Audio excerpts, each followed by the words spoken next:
शेतकऱ्यांसाठी लढणारा माणूस म्हणतो, माझी हत्या करायची सुपारी दिली गेली आणि आरोप थेट राज्याच्या मंत्र्यावर. नाव धनंजय मुंडे. मनोज जरांगे पाटील, मराठा आरक्षण आंदोलनाचा चेहरा, त्यांनी एका पत्रकार परिषदेत देशाला हादरवणारा आरोप केला. त्यांच्या म्हणण्यानुसार माझ्या जीवावर 2,50,00,000 रुपयांची सुपारी देण्यात आली. ते पुढे म्हणाले, माझ्या हालचालींवर नजर ठेवली जातेय. औषधात विष आणि गोळी दोन्हींची योजना होती. हा फक्त आरोप नाही, हे एक राजकीय वादळ आहे जे आता राज्यात गाजतंय.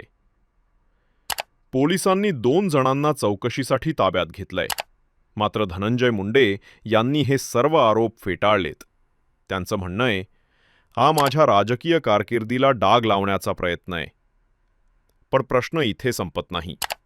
जरांगे म्हणतात, माझं आयुष्य धोक्यात आहे तरी मी मागे हटणार नाही.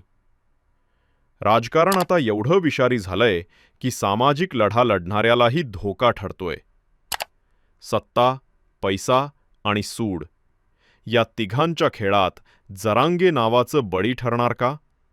की हा फक्त एक राजकीय नाट्याचा पुढचा अंक?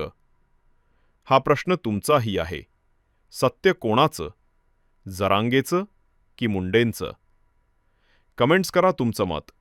लाईक करा आणि शेअर करा, कारण सत्य लपवता येतं पण थांबवता येत नाही.